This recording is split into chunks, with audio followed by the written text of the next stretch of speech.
India போன்ற அதிக மக்கள் தொகை இருக்கக்கூடிய நாடுகளில் இருதய நோய் அப்படிங்கிறது ஒரு பெரிய பிரச்சனையாக மாறி வருகிறது. குறிப்பாக குறைந்த வயது இருக்கக்கூடிய மாணவர்களுக்கு கூட இது போன்ற இருதய நோய் பிரச்சனை ஏற்பட்டு உயிரிழப்பு அளவிற்கு செல்லக்கூடிய சூழல் இருக்கிறது. இது தொடர்பாக மூத்த மருத்துவர் ஸ்ரீநாத் நம்மளோடு இணைந்திருக்கிறார். அவரிடம் பேசலாம். சார் வணக்கம். சார் இன்னைக்கு இருதய பிரச்சனை அப்படிங்கிறது ஒரு பெரிய சவாலா இந்தியாவில் நம்ம பார்த்துக்கிட்டு இருக்கோம்.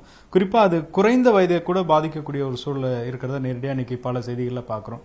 ஸோ மாணவர்கள்ல இருந்து எல்லாருக்குமே இந்த பாதிப்பு இருக்குமா, எப்படி பார்க்கணும் சார்? மாணவர்கள்னு சொல்ல முடியாது, எங்கர் ஏஜ் குரூப்லேயும் கார்டியக் ப்ராப்ளம்ஸ் வரலாம். ஒன் ஆஃப் இன்சிடென்ட்ஸ் எல்லாமே பார்த்தீங்கன்னா ஹார்ட் அட்டாக்காகவும் இருக்கலாம், அது வந்து கார்டியக் அரெஸ்டாகவும் இருக்கலாம். ரெண்டுமே பாசிபிள் தான். ஹார்ட் அட்டாக்ன்றது ஒரு வித்தியாசமான இதுன்னு வச்சுக்கோங்களேன். ஹார்ட் அட்டாக்ன்றது ரத்த ஓட்டங்கள் வந்து சடனாக கட் ஆகிடுச்சுன்னா அதனால் வரக்கூடிய பாதிப்பு தான் ஹார்ட் அட்டாக்னு சொல்கிறோம்.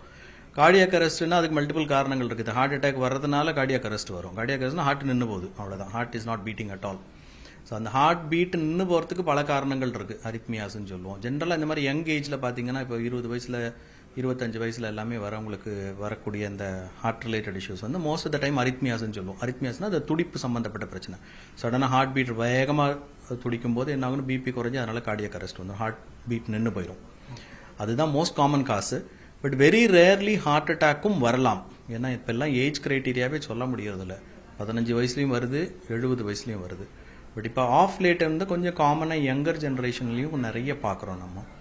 ஸோ இதுக்கு பல காரணங்கள் இருக்குது. ஜென்ரலாக இந்த மாதிரி சின்ன வயசில் வருது, அதாவது லெஸ் தென் 20 இயர்ஸ்லலாம் வரக்கூடிய ஹார்ட் அட்டாக்ஸ்க்கு வந்து கஞ்சனிட்டலாக ஏதாவது பிரச்சனைகள் இருக்கலாம். கஞ்சனிட்டல்னால் பிறவியிலிருந்தே வந்து சில இரத்த குழாய்கள் அந்த ஃபார்மேஷன் கரெக்டாக இருக்காதுன்னு சொல்லுவோம். அந்த மாதிரி இருந்ததுன்னா வரலாம். இல்லைன்னா ரின்யூசிம்னு சொல்லுவோம், அதாவது சின்ன வயசில் ஏதாவது இன்ஃபெக்ஷன் மாதிரி வந்திருக்கும் சின்ன குழந்தையாக இருக்கும்போது. அதனால் அந்த இரத்த குழாய்கள், ஹார்ட்டுக்கு போகிற இரத்த குழாய்களோட சைஸ் எல்லாம் கொஞ்சம் பெருசாகிடும்.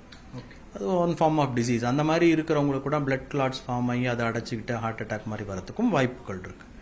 பட் எல்டர்லி பீப்புளில் வர ஹார்ட் பிரச்சனைக்கும் இந்த சின்ன வயசில் வர ஹார்ட் பிரச்சனை நிறைய வித்தியாசங்கள் உண்டு.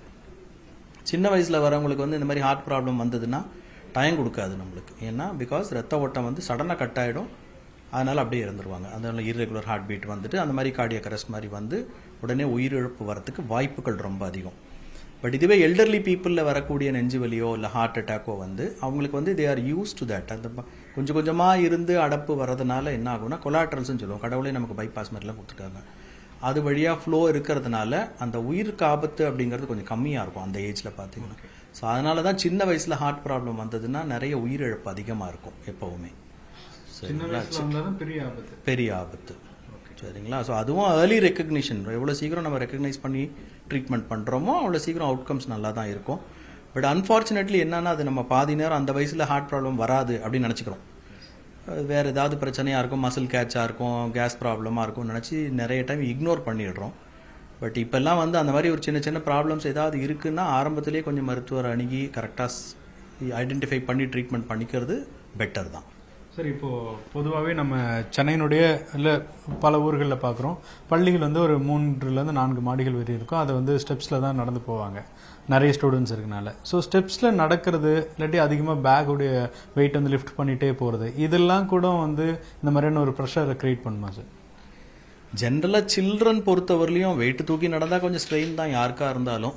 பட் ஜென்ரலாக சில்ட்ரன் வெரி ஆக்டிவ் பீப்புள் ஸ்லிம்மாக தான் இருக்காங்கன்னா இது very very unlikely to cause any heart related issues. இதுவே ஒரு வயசானவர் வெயிட்டு தூக்கி நடக்கிறாரு, 3 மாடி ஏறாரு, 4 மாடி ஏறினாலும் பிரச்சனைகள் வரலாம்.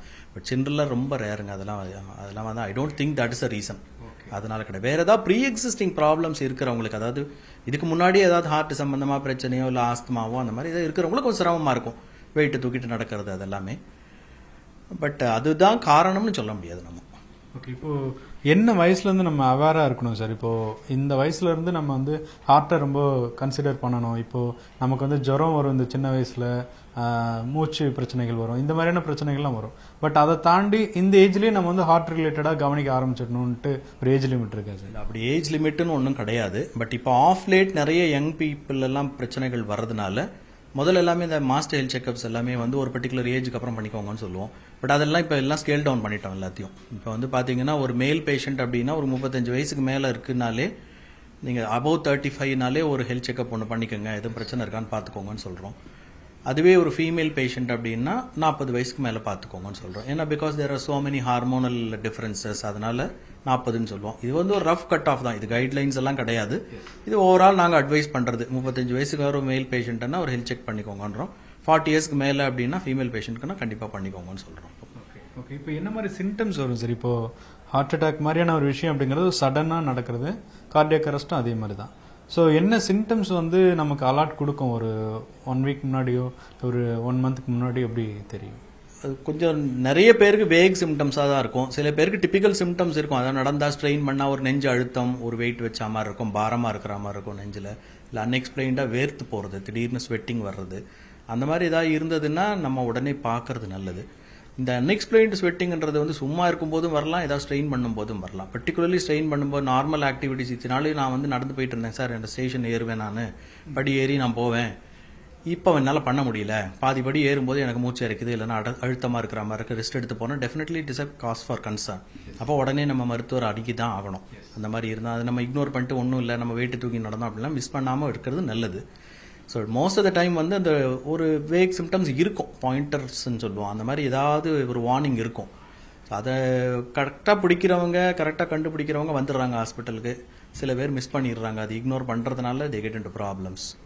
இப்போ ஜிம் ஒர்க் அவுட்டும் பண்ணலாமா சார்? ஒரு 10 இயர்ஸ்க்கு மேலேயே வந்து இப்போ சில பேர் வந்து இந்த மல்யுத்த மாதிரியான ட்ரைனிங்லாம் எடுத்துக்கிறாங்க. ஸோ ஜிம்முக்கான எதுவும் ஏஜ் லிமிட் இருக்குங்களா? இப்போ நம்ம அதுலேயும் கூட நம்ம இந்த கார்டியாக் அரெஸ்ட்டை பார்க்குறோம். இல்லை, ஜிம் ஆக்டிவிட்டின்றதே வந்து அது டோட்டலி டிஃப்ரெண்ட். இதுங்க அது ஏஜ் கிரைட்டீரியாவுக்கு பொறுத்தா மாதிரி நம்ம இப்போ 10 வயசில் இருக்கிறவரை போய் மல்யுத்தம், அவர் வந்து ரொம்ப ஆக்டிவ் ஸ்போர்ட்ஸில் இருக்காங்க, ஆக்டிவ் ஹை இன்டென்சிட்டி ஸ்போர்ட்ஸ்லாம் இருக்கிறாங்க அப்படின்னா அவங்கள ப்ராப்பராக ஒரு கைடன்ஸோட பண்ணுறதுனால பிரச்சனை இருக்காது. சீக்வென்ஷியலாக தான் பண்ணணும். எதுவுமே எடுத்த உடனே போயிட்டு நான் வந்து 25 கிலோ வெயிட்டை தூக்குவேன்னா you'll get into problems. That is not correct. So யாருக்கும் இப்போ ஸ்போர்ட்ஸில் இன்ட்ரெஸ்ட் இருக்குது அப்படின்னா நீங்கள் அதுக்கு ஏற்ற மாதிரி ப்ராப்பர் கோச்சிங்கு அதெல்லாம் பண்ணிட்டு பண்ணுறவங்களுக்கு சேஃபாக தான் இருக்கும். ஸோ ஜிம் ஆக்டிவிட்டிலாம் பண்ண வேண்டாம்லாம் சொல்லலை, ஜிம் ஆக்டிவிட்டி பண்ணுங்கள், ஸ்ட்ரக்சர்டாக பண்ணுங்கள், அவ்வளோதான். ஸோ எடுத்த உடனே எதுவுமே anything in excess is gone to be problematic தான். ஸோ ஓவராக ஒரே நாள் எக்ஸசைஸ் பண்ணுறவங்களுக்கும் பிரச்சனைகள் வரலாம், பண்ணாமல் இருக்கிறவனுக்கும் பிரச்சனை வரலாம். So there must be a via media, ரெண்டுத்துக்கும் நடுவில் ஒரு இதை வந்து you have to strike a balance, அவ்வளோதான். சார் முன்னாடிலாம் மருத்துவ ரீதியாக வந்து நம்ம ஒரு சடனான இன்ஃபர்மேஷன் அப்படிங்கிறது பெருசாக இருக்காது, சின்ன சின்ன ஏஜில் வந்து நடக்கிறது. இப்போ அது அதிகரிச்சுட்டு இருக்க மாதிரி ஒரு ஃபீல் இருக்கா சார்? இல்லாட்டி இது எந்த காலகட்டத்திலும் இருக்கிறது தானே? இல்லை, இது வந்து நான் இப்போ ப்ராபப்ளி மீடியா கவரேஜ், அவேர்னஸ் எல்லாமே நிறைய இருக்கிறதுனால இப்போ நிறைய பேருக்கு தெரியுதுங்க. இந்த இன்சிடென்ட்ஸ் எல்லாம் முதலே நடந்துட்டு இருந்தது தான். பட் இப்போ ஆஃப் லேட் இட்ஸ், ஏன்னா இந்த coronary artery disease, heart attack, cardiac arrest இது எல்லாமே வந்து ப்ரிடாமினெட்லி ஒரு லைஃப் ஸ்டைல் டிசீஸ் மாதிரி ஆயிடுச்சு. ஜெனட்டிக்ஸ்க்கு பெரிய ரோல் இருக்குது. ஏன்னா இந்தியன்ஸ் பொறுத்தவரையிலும் சுகரும் சரி, ஹார்ட் ப்ராப்ளமும் சரி, வி ஆர் ஆல் ப்ரோன், அவ்வளோதான். ஒரு 1 in 3 இஸ் டயபெட்டிக்னு சொல்கிறோம் இப்போ சுகர் பொறுத்தவரையிலும். அதே மாதிரி ஹார்ட் பேஷண்ட்ஸும் நிறைய ஆயிட்டாங்க இப்போ. ஸோ அதனால் நம்மளுடைய ஜெனட்டிக்ஸும் ஒரு இம்பார்ட்டன்ட் ரோல் தான்.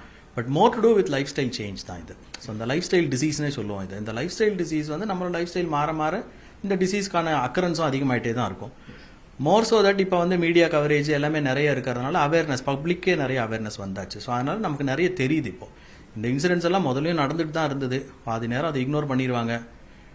இப்போ கொஞ்சம் தெரியறதுனால நமக்கு வி ஆர் இது வந்து ஒரு எஜுகேஷனாக தான் நம்ம எடுத்துக்கணும். நம்ம இதுக்கு மேலே பிரச்சனைகள் வராமல் இருக்கிறதுக்கும், இந்த மாதிரி யாருக்காவது இருக்கிறவங்களுக்கு ஹெல்ப் பண்ணுறதுக்கும் இது வந்து ஹெல்ப்ஃபுல்லாக இருக்கணும் நம்மளுக்கு. ஃபைனல் கேள்வியாக நீங்கள் நிறைய பேர் சொல்லியிருப்பீங்க உணவு எப்படி வந்து பயன்படுத்திக்கணும்னு சொல்லிட்டு. இப்போ ஹார்ட்டுக்குன்னு ஸ்பெஷலாக குழந்தைங்க இல்லாட்டி இந்த மாதிரி இளமையாக இருக்கக்கூடிய நபர்கள் என்ன மாதிரியான ஃபுட் எடுத்துக்கணும்? இந்த ஹை கொலஸ்ட்ரால், அப்புறம் ஃபேட்டி ஃபுட் இதெல்லாமே வந்து இதெல்லாம் ஆன்செட் வந்து எப்போவுமே சைல்டுஹுட்லேருந்து ஆரம்பிச்சிருது. இந்த கொலஸ்ட்ரால், ஹை கொலஸ்ட்ரால் வருது, ரத்த குழாய்களில் போய் டெபாசிட் ஆகுது, இதெல்லாமே வந்து சின்ன வயசுலேருந்தே ஆரம்பிக்கிறது தான். ஸோ நம்ம அந்த ஹெல்தி ஈட்டிங் ஹேபிட்ன்றது வந்து சைல்டுஹுட்லேருந்தே கல்டிவேட் பண்ணுறது நல்லது தான். ஸோ மோர் ஃப்ரூட்ஸ், மோர் வெஜிடபிள்ஸு, ஜங்க்கு கொஞ்சம் குறைச்சிக்கோங்க. சின்ன குழந்தைகிட்ட போய்ட்டு நீ ஜங்க்கு சாப்பிடாத, பீஸா சாப்பிடானா அவன் நம்மளை திட்டுவான். வேண்டாம், சாப்பிடுங்க, பட் அளவாக சாப்பிடுங்க, அவ்வளோதான். ஸோ அப்படி தான் சொல்லணும்.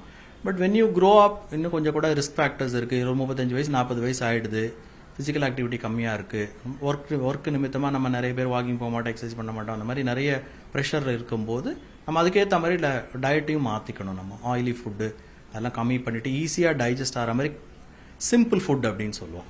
நம்ம அந்த காலத்தில் வந்து தாத்தா பாட்டியெல்லாம் சாப்பிட்டு இட்லி, தோசை, ரைஸ், சுகர் இல்லைன்னா மற்றபடி கேழ்வரகு, கம்பு இது எல்லாத்தையும் சாப்பிட்றது டெஃபினெட்லி ஹெல்தி தான். நார்ச்சத்து உள்ள பொருட்கள் நிறைய இன்க்ரீஸ் பண்ணோம்னா அதுக்குரிய பெனிஃபிட்ஸும் நிறைய. நார்ச்சத்துன்றது வெஜிடபிள்ஸும் ஃப்ரூட்ஸும்.